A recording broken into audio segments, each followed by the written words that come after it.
What will humanity's future look like? When will robots take over, and what price will AAA games sell for in 2030? But most importantly, what will cities look like in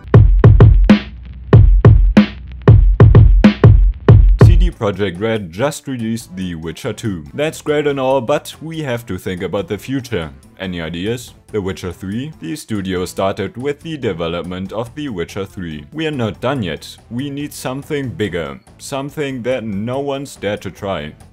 After an announcement in 2012, a teaser trailer for their next blockbuster game releases in 2013. As the team is hard at work at developing The Witcher 3, they're also working on The Witcher Battle Arena, a phone game in the Witcher universe.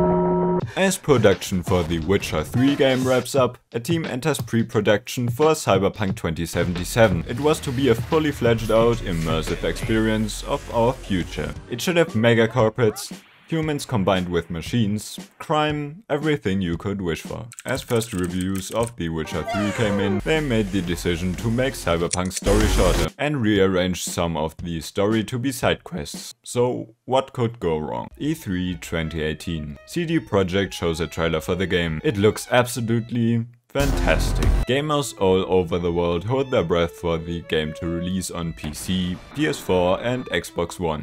Another trailer drops, and with it the unveiling of Keanu Reeves as a character in the game, as well as the release date, which was the 16th of April 2020. Along with it came the announcement that the game was going to be playable on Stadia.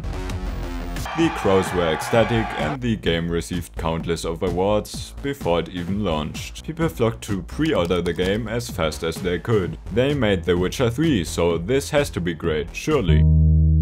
People were still positive. Sure, it's annoying, but hey, at least we're getting a finished product.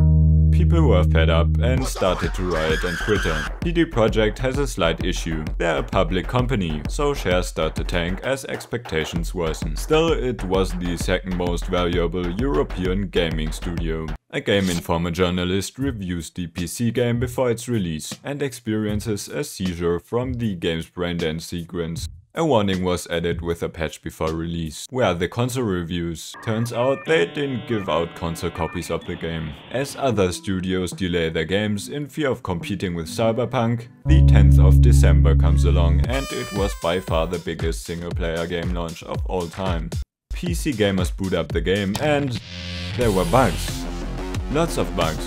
But not only that, performance was miserable to the point where the game was unplayable. People on consoles had a much different experience. Performance was even worse. A while later, the game was taken off of the PlayStation Store. Even GameStop accepted refunds from already opened boxed versions of the game. CD Projekt stock would fall as much as 65%. In this time, they would drop some hotfixes and 2 patches, 1.2 and 1.3, which would fix some of the bigger issues. A modding community formed around the game. Resulting from that, Cyberpunk started to gain more of a fanbase. CD Projekt announces an animated Cyberpunk series on Netflix along with a patch with the same name. There were any expectations, they were mostly negative. Still, hope was there and it was pretty good. It was so good actually that both the patch and the series launched the game into Steam's bestsellers again. This time without crashes, with more features, a good story and a Netflix series to back it up.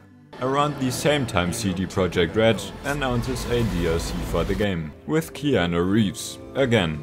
A while later, CD announces several new games. Amongst them is a sequel to Cyberpunk with the codename Project Orion. CD Projekt announced the third quarter 2022 to be their most profitable ever, and there's lots of new games coming from them.